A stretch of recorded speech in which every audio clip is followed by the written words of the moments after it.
예수님께서 해주신 말씀을 보면 참 감동적인 말씀들, 참 은혜로운 말씀들을 예수님께서 많이 말씀해 주셨는데요. 그런데 예수님께서 하신 말씀 가운데는 무시무시한 것 같은 그런 말씀들도 있습니다. 마태복음 5장 29절과 30절 말씀에 보면 이렇게 기록되어 있습니다. 만일 내 오른 눈이 너로 실족하게 하거든 빼어 내버리라. 내 백체 중 하나가 없어지고 온몸이 지옥에 던져지지 않는 것이 유익하며, 또한 만일 내 오른손이 너로 실족하게 하거든 찍어내버리라. 내 백체 중 하나가 없어지고 온몸이 지옥에 던져지지 않는 것이 유익하니라. 무시무시한 말씀이죠. 죄를 짓게 한다고 하면 그 죄를 짓게 만드는 눈을 빼어버리는 게 낫다. 만일 내 오른손이 죄를 짓게 만든다고 한다면 내 오른손을 잘라버리는 게 낫다라고 말씀해 주시는데, 그렇게 말씀해 주시는 그 말씀이 일리가 있습니다. 온전한 몸을 가지고, 성한 몸을 가지고 지옥에 가는 것보다 차라리 눈 하나 없더라도, 차라리 손 하나 없더라도, 신체 일부가 없더라도 천국에 가는 것이 훨씬 낫지 않느냐, 그 말씀이거든요. 논리적으로, 이론적으로 아주 일리가 있는 말씀입니다. 하지만 무시무시한 말씀이죠. 눈을 뽑아야 하고 오른손을 절단해야 하고, 뿐만 아니라 다른 신체의 장기들을 절단해야만 한다고 하는 예수님의 말씀은 정말 어떻게 보면 끔찍하고도 무시무시한 말씀이라고 생각이 듭니다. 혹시 이 자리에 앉아 계신 우리 성도님들 가운데 예수님의 이 말씀을 진지하게 묵상하면서 오른손을 내가 잘라버릴까 생각하신 성도님 혹시 계십니까? 내가 지금 자꾸만 눈으로 죄를 짓는데 내 눈을 좀 빼버렸으면 좋겠다라고 생각하신 성도님 혹시 계십니까? 그러면 그냥 성경 말씀은 한 귀로 듣고 한 귀로 그냥 흘려버리고 계십니까? 예수님 말씀하시는 건 그냥 말씀하시는 거고 그냥 한 귀로 듣고 한 귀로 흘려버리고 계십니까? 이 말씀을 아주 진지하게 생각하고 계십니까? 뭐라고 대답해야 될지 모르시겠죠. 그런데 교회의 역사를 보면 대부분의 많은 사람들은 예수님의 산상수훈의 말씀을 좋다고 생각하면서도, 그런데 이 말씀까지는 순종하기가 어렵다고 많은 사람들이 대부분이 그렇게 생각을 하는데요. 그런데 역사상 이 말씀을 아주 진지하게 받아들인 성도님들이 있었습니다.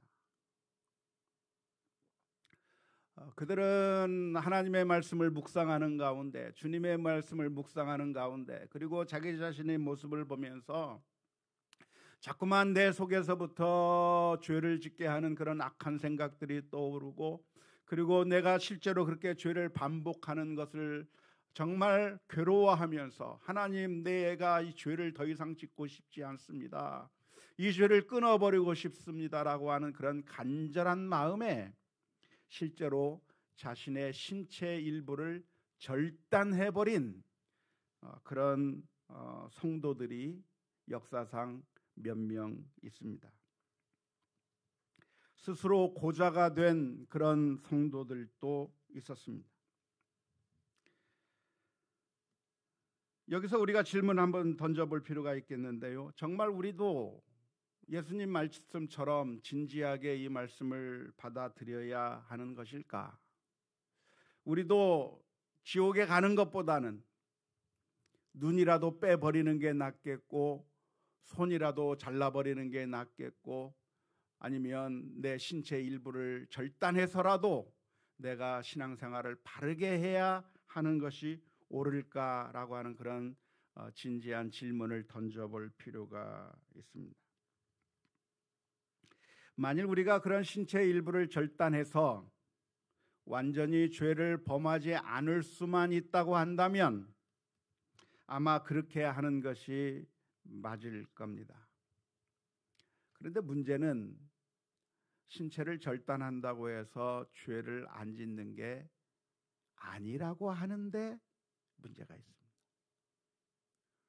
손가락을 잘라버리면 더 이상 그 옛날의 습성들을 더 이상 안 했으면 좋겠는데 손가락을 잘라버리니까 어떻게 합니까?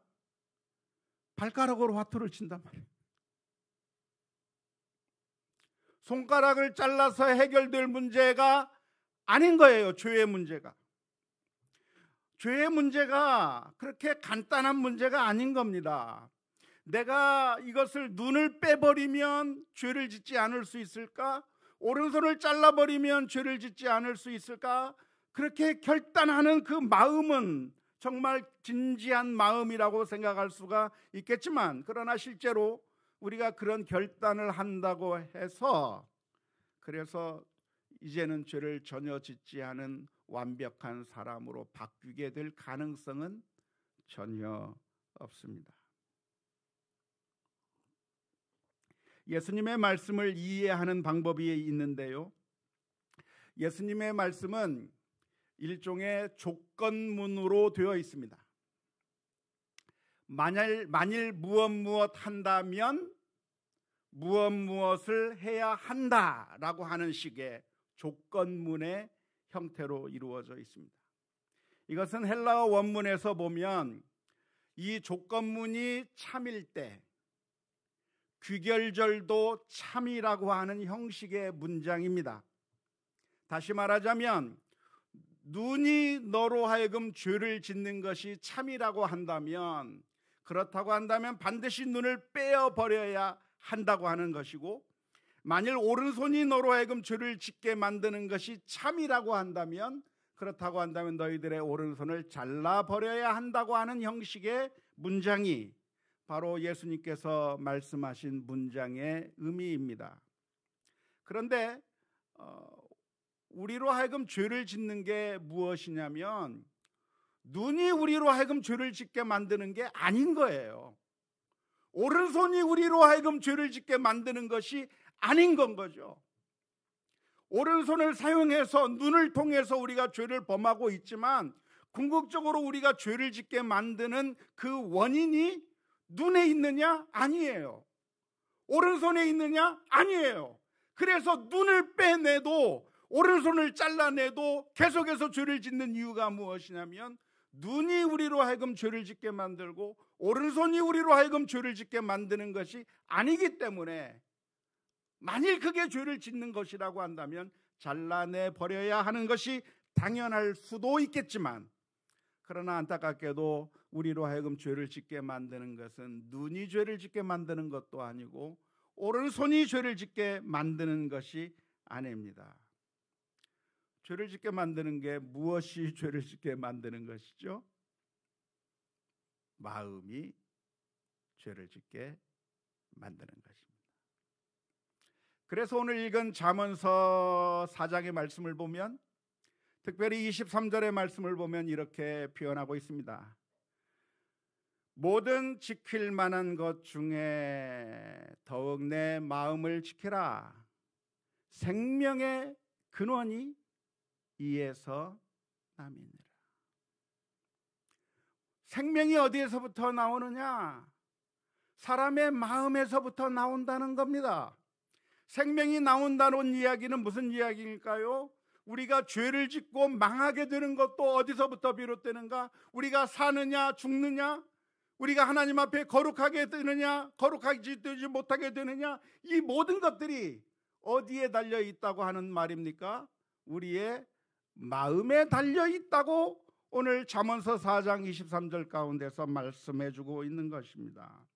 우리의 눈이 범죄하게 하는 것이 아니고 우리의 손이 범죄하게 하는 것이 아니고 결국 우리들의 모든 행동이 어디에서부터 나오는가? 사람의 마음에서부터 나온 것이다는 것이 오늘 잠언서 4장 23절에서 들려주시는 말씀입니다. 따라서 아직 행동으로 구체화되지 않았다고 하더라도 이미 마음속에서부터 악한 생각을 가지고 있다고 한다면 이미 죄를 지은 것입니다. 밖으로 구체적으로 실행화되고 구체적으로 모든 결과물들이 나타나지 않은 채 그저 마음 속에서만 생각을 하고 있고 마음 속에서 그렇게 구체적으로 생각하고 있는 그 단계만 가지고 있어도 이미 그 죄가 배태되어 있는 것이고 이미 그 상태가 벌써 죄를 지은 상태라고 하는 것입니다. 왜냐하면 마음에서부터 모든 것이 나오는 것이고 마음에서부터 생명이 나오고 마음에서부터 모든 것이 나오기 때문에 그렇습니다. 그래서 예수님께서는 산상수훈의 말씀을 하시면서 마태복음 5장 28절의 말씀에 이렇게 말씀해 주셨습니다. 나는 너희에게 이르노니 음욕을 품고 여자를 보는 자마다 마음에 이미 간음하였느니라. 실제적으로 내가 성범죄를 저지르는 그런 실제적인 행동을 하지 않았다고 할지라도 구체적으로 그런 행동들로 결과되어지지 않았다고 할지라도 마음속에서 이미 음욕을 품고 있다고 한다면 벌써 범죄를 저지른 것과 같다고 주님께서 말씀해주고 계시는 것입니다. 뿐만 아니라 다른 사람을 내가 실제로 칼로 찔러서 죽이지 않고 살인죄를 저지르지 않았다고 할지라도 이미 내 마음 가운데서 어떤 사람을 향해서 분노하고 미워하는 마음을 가지고 정말 그 사람에 대한 아주 그 사람을 죽이고 싶은 마음이 내 마음 가운데 이미 있다고 한다면 실제로 죽이지 않았어도 이미 살인죄를 범한 것과 같다고 예수님께서 말씀해 주셨는데요. 이러한 예수님의 말씀은 어디에 근거하고 있는가? 바로 잠언서 4장 23절의 말씀. 모든 생명의 근원이 마음에서부터 비롯된다고 하는 말씀 가운데서 나온 말씀이라고 생각을 합니다.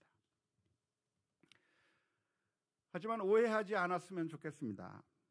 그러니까 실제로 범한 죄와 마음으로만 지은 죄가 다 똑같다고 하는 그런 의미에서 말씀드리는 것은 아닙니다. 죄가 경중이 있을까요? 없을까요? 죄가 더 큰 죄가 있고 작은 죄가 있을까요? 모든 죄가 다 똑같은 죄라고 말할 수 있을까? 죄의 경중이 있습니까? 경중이 없습니까?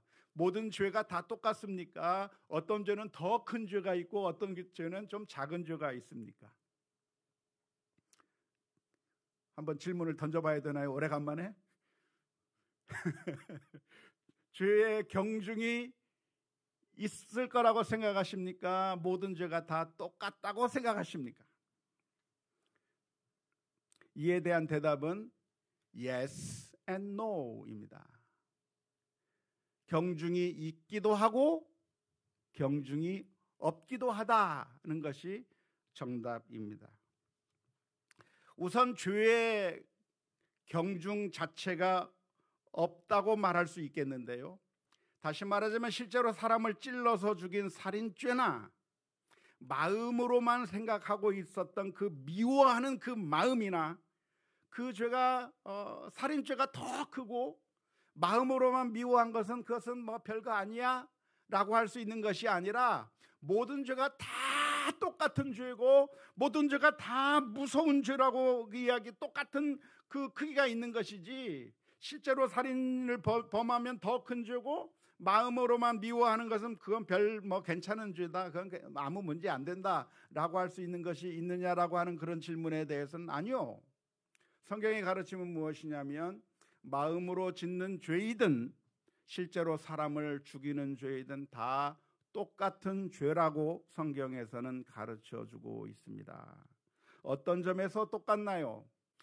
어떤 점에서를 항상 우리가 질문을 던져야 되는데요. 모든 죄가 다 똑같다고 하는 의미는 어떤 점에서 똑같다고 하는 말입니까? 그것은 하나님 앞에서 영원히 심판을 받아야 한다고 하는 점에 있어서 다 똑같은 죄입니다. 살인죄도 하나님 앞에서 심판받아야 될 큰 죄일 뿐만 아니라 우리가 마음속으로 미워한 죄도 그것도 그냥 죄가 아니라 아주 심각한 하나님의 관점으로 본다고 한다면 영원한 지옥의 형벌을 받을 그런 아주 무서운 죄라고 하는 사실을 우리가 기억해야 됩니다. 그래서 예수님께서 말씀하시기를 너희가 마음으로 이미 음욕을 품었다고 한다면 이미 간음죄다. 그것은 이미 간음죄를 범한 거라고 예수님께서 말씀해 주셨어요. 똑같다는 거죠. 너희가 미워하고 나가라고 말하고 욕하기만 해도 이미 살인죄를 저지른 거다라고 예수님께서 말씀해 주셨어요. 그렇게 한 것은 별거 아무것도 아니다가 아니라 살인죄와 똑같은 죄라고 예수님께서 말씀해 주셨어요. 그런 의미에서 모든 죄는 다 똑같다고 이야기할 수가 있겠습니다. 야고보서 2장 8절에서부터 11절 말씀해 보면 이렇게 기록합니다. 너희가 만일 성경에 기록된 대로 내 이웃 사랑하기를 내 몸과 같이 하라 하신 최고의 법을 지키면 잘하는 것이거니와 만일 너희가 사람을 차별하여 대하면 뭐 하는 것이니? 죄를 짓는 것이니 율법이 너희를 뭐로 정죄하리라? 범법자로 정죄하리라. 누구든지 온 율법을 지키다가 그 하나를 범하면 모두 범한 자가 되나니 간음하지 말라 하신 이가 또한 살인하지 말라 하셨은즉 내가 비록 간음하지 아니하여도 살인하면 율법을 범한 자가 되느니라. 다시 말하자면 우리가 간음하지도 않고 살인하지도 않았지만 사람을 차별 대우하면 율법을 어긴 것이다. 하나님의 심판을 받을 만한 것이라고 말씀해 주고 있는 겁니다. 그러니까 모든 죄가 다 똑같다는 거예요. 하나님 앞에서 영원히 멸망받을 그런 아주 심각한 죄라고 하는 점에 있어서 모든 죄가 다 똑같은 죄요. 마음으로 미워하는 죄도 이미 살인죄요. 마음으로 이미 음욕을 품은 것도 이미 간음죄요. 모든 죄가 다 하나님의 심판을 받을 아주 무서운 죄라고 하는 점에 있어서는 모든 죄가 다 똑같다고 말할 수가 있겠습니다. 그런데 여기까지만 이야기하면 안 됩니다. 성경은 항상 한쪽에서는 이 측면에 대해서 이야기하고 다른 측면에서는 정반대의 측면을 이야기하는 경우가 많습니다. 따라서 그 성경 전체의 가르침을 다 살펴보지 않으면 어느 한 면만 본다고 한다면 잘못될 수가 있겠는데요. 죄의 경중의 문제에 있어서도 역시 마찬가지입니다. 조금 전에 제가 모든 죄가 다 똑같은 죄요, 죄의 크기가 차이가 없이 모두가 다 하나님 앞에서 심판을 받아야 될 그런 마땅한 아주 무서운 죄라고 하는 점에 있어서 모두가 다 똑같은 죄라고 말씀을 드렸습니다. 하지만 그럼에도 불구하고 어떤 죄는 다른 죄보다 더 무거운 죄가 있고 어떤 죄는 다른 죄보다는 좀 더 가벼운 죄가 있는 것도 사실입니다. 예를 들어서 우리가 미워하는 마음을 가지고 있는데요, 그 미워하는 마음을 가지고 있는 그 사람이 속으로만 가지고 있다고 한다면 그나마 그 죄가 작다고 말할 수 있을 것입니다. 그런데 속으로만 가지고 있던 그 미움이 점점 발전하여서 다른 사람을 향해서 분노하고 화를 내는 것으로 표출된다고 한다면 더 큰 죄를 저지르는 것. 마음으로만 미워하는 것에서부터 한 단계 더 깊은 데로 나아간 거죠. 화를 내고 분노하면서 신경질 낸다고 한다면 더 큰 죄를 짓는 것이고, 뿐만 아니라 이 단계에서 끝나는 것이 아니라 화가 더 지나쳐서 폭력을 쓰기 시작한다고 한다면 더 큰 죄를 저지르게 되는 것이고, 폭력이 더 커져서 결국 그 사람을 죽이는 데까지 가게 된다고 하면 엄청난 죄를 짓는 것이라고 할 수가 있겠습니다.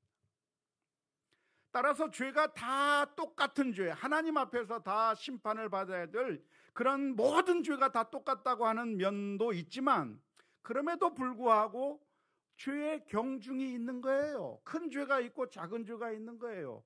그래서 실제적으로 우리가 자녀들을 가르칠 때 자녀들이 어느 선까지 죄를 범했느냐에 따라 훈육의 방법들도 조금씩 달라질 겁니다.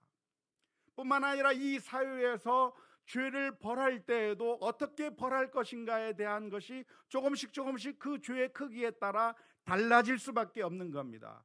교회에서도 역시 마찬가지예요. 교회에서도 누군가 죄를 짓는다고 한다면 모든 죄가 다 똑같은 것이 아니라 어떤 죄는 어떤 죄보다 훨씬 더 큰 죄가 있는 겁니다. 물론 내가 미워하는 것도 하나님 앞에서 큰 죄겠지만, 미워하는 죄를 가지고 있다고 해서 그 사람을 불러다가 당회에서 앉혀다 놓고 당신 왜 미워하는 죄를 짓느냐고 징계할 수가 없어요. 그런 정도의 죄 가지고는 그냥 권면만 할 수 있는 것이죠. 하지만 어떤 사람이 그런 정도의 마음으로 짓는 죄 정도가 아니라 실제적으로 어떤 폭력을 쓴다든지 아니면 교회 내에서 어떤 성범죄를 저질른다든지 그런 실제적으로 어떤 행동들이 나타나는 것이 있다고 한다면 그 죄는 가벼운 죄가 아니라 그것은 반드시 문제를 다루어야 할 그런 엄청난 큰 죄가 되는 것이고, 그럴 경우에는 교회가 그냥 모든 죄가 다 똑같은 것이니까 너도 죄인이고 나도 죄인이고 우리 모두가 다 죄인이니까 죄인이 죄인에게 무슨 얘기할 수 있겠는가, 다 똑같은 죄인들이 아무 말 할 수 없다라고 말할 수 있는 것이 아니라 어떤 죄에 대해서는 심각하게 다루어야 되는 것이죠. 만일 누구가 재정적인 사고를 치고 재정을 운용하는 과정 가운데서 자기 착복을 했다고 한다면 그 죄는 아주 심각하게 다루어야 되는 겁니다. 만일 성적인 문제가 발생했다고 한다면 그런 문제들은 아주 심각하게 다루어야 되는 겁니다. 우리가 다 하나님 앞에 다 죄인인데 그런 도둑질을 한 사람이든 아니면 폭력을 쓴 사람이든 성범죄를 저지른 사람이든 우리도 다 똑같은 죄이니까 우리는 아무 말 할 수 없다라고 말할 수 있는 것이 아니라 어떤 죄는 어떤 죄보다 훨씬 더 커서 그래서 반드시 그 문제를 해결해야만 하는 것입니다. 흔히 교회 안에서 목회자의 케이스의 경우가 많은데요.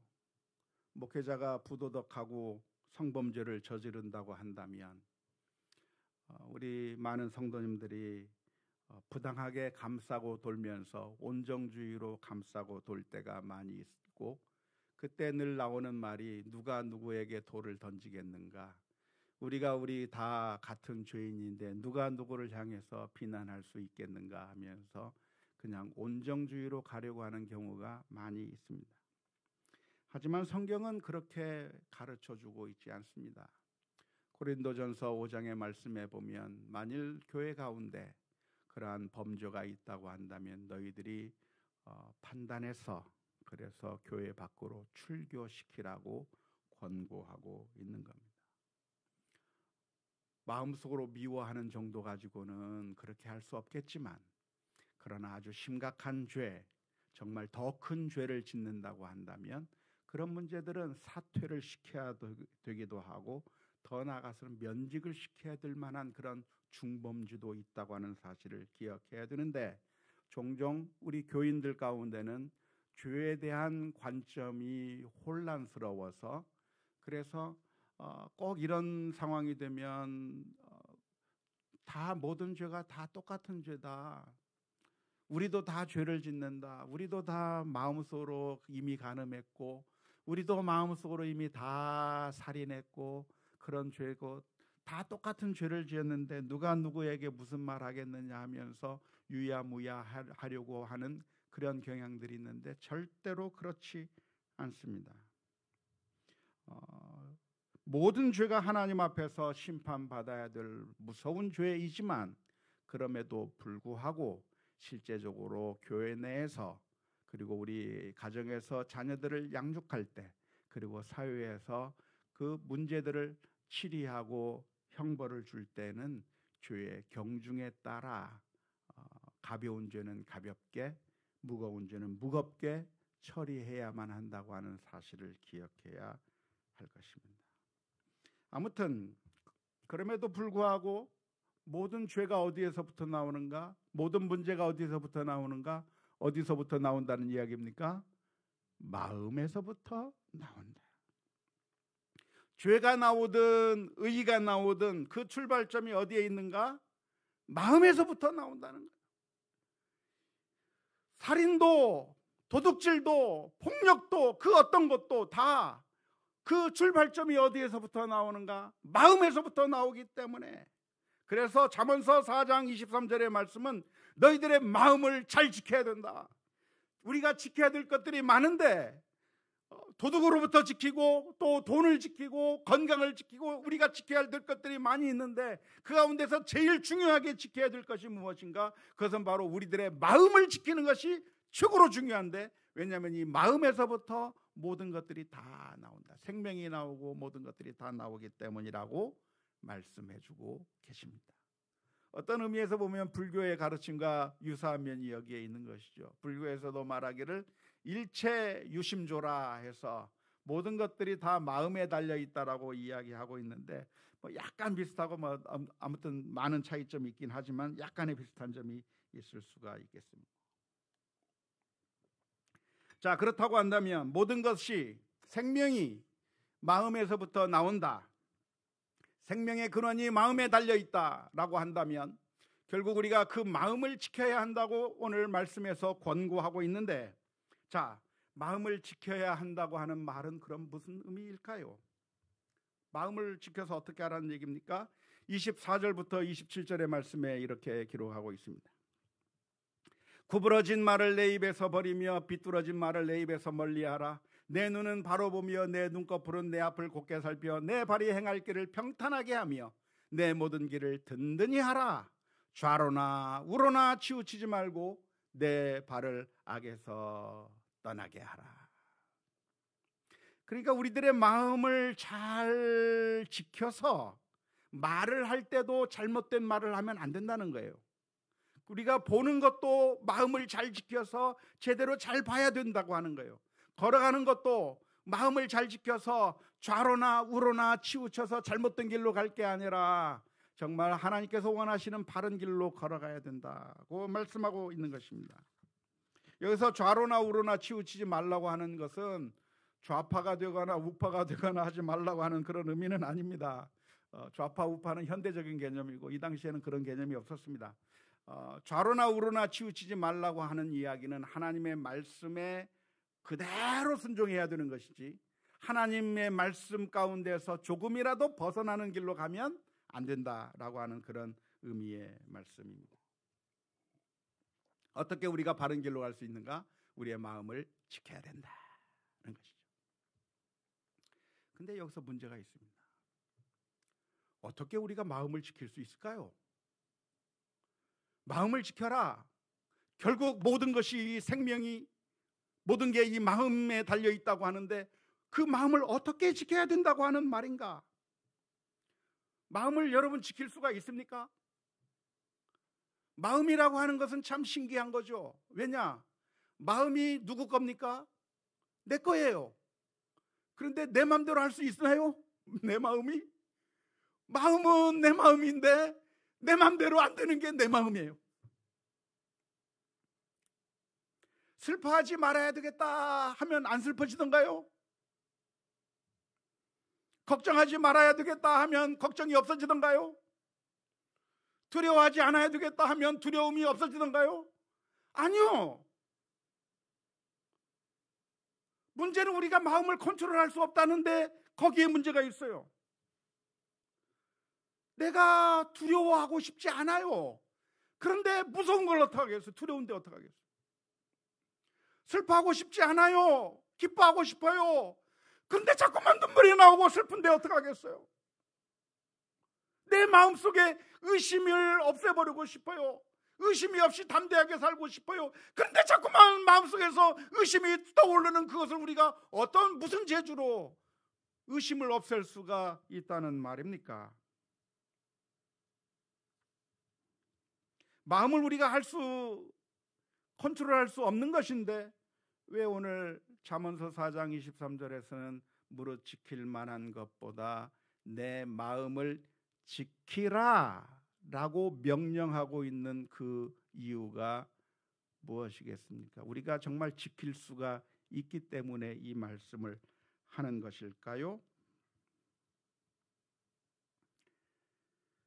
마음이라고 하는 것은 우리가 어떻게 할 재간이 없는 것임에는 틀림이 없습니다.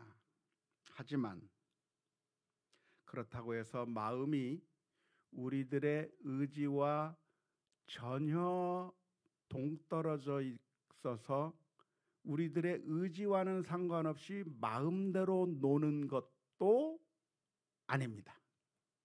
이걸 우리가 잘 알아야 됩니다. 마음이란 무엇인가? 마음은 우리가 완전히 컨트롤할 수 없는 게 마음이에요. 그래서 무서운 거, 슬픈 거, 의심이 생기는 거, 두려운 거, 이거 내가 안 하고 싶다고 해서 안 하는 것이 아니라 그냥 생기는 거예요. 그냥 생기는 거예요. 그런데 그렇다고 하면 이 마음이라고 하는 것이 내 의지와는 상관없이 완전히 100% 자율적인 기관이냐? 마음이 나의 의지와는 전혀 상관이 없이 100% 자율적인 기관이냐라고 물었을 때 그렇지도 않아요. 우리의 의지에 따라서 강화될 수도 있고 우리의 의지에 따라서 약화될 수도 있는 그런 것이라는 겁니다.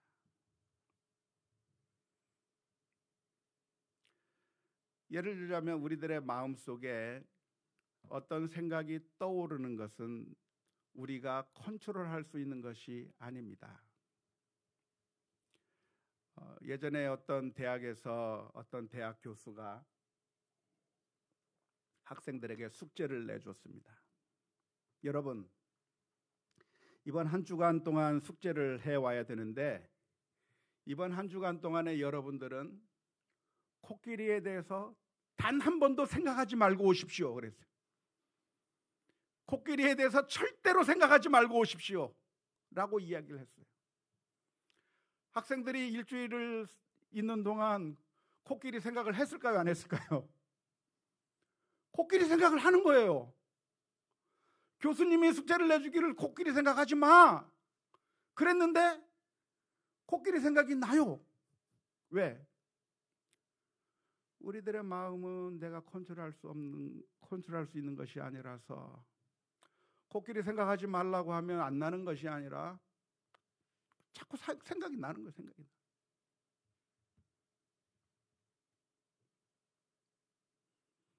그런 의미에서 마음은 우리가 컨트롤할 수 있는 것이 아니기는 합니다.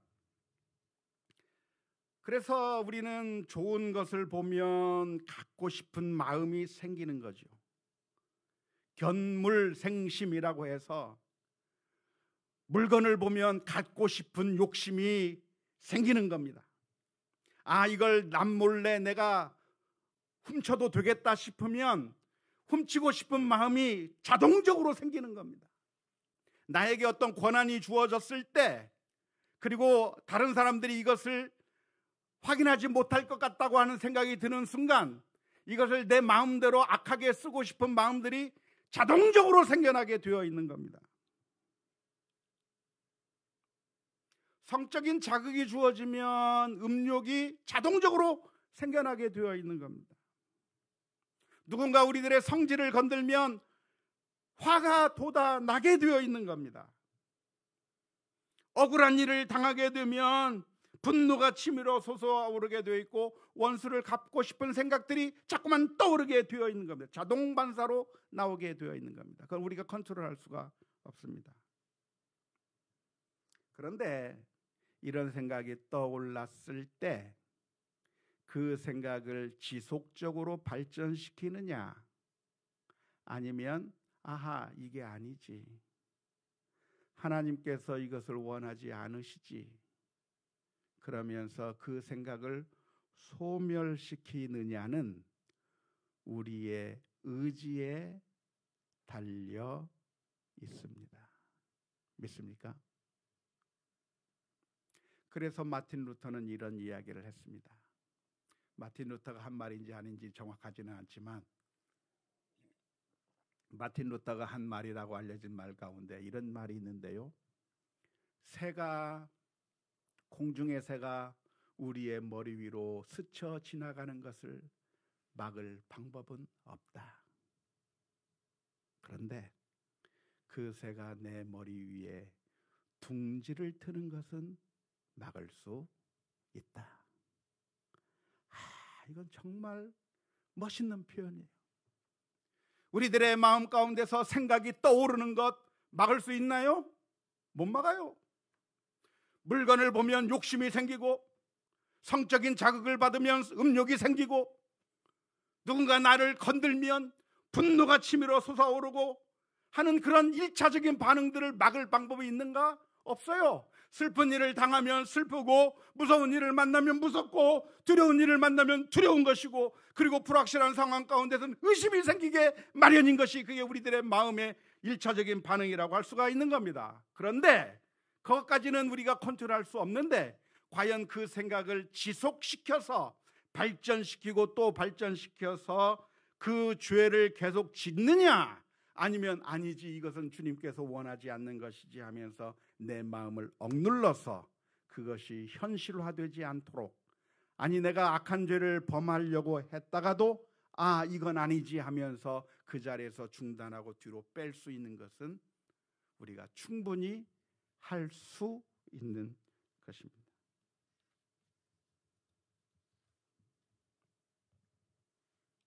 그래서 무릇 지킬 만한 것보다 더욱 내 마음을 지키라.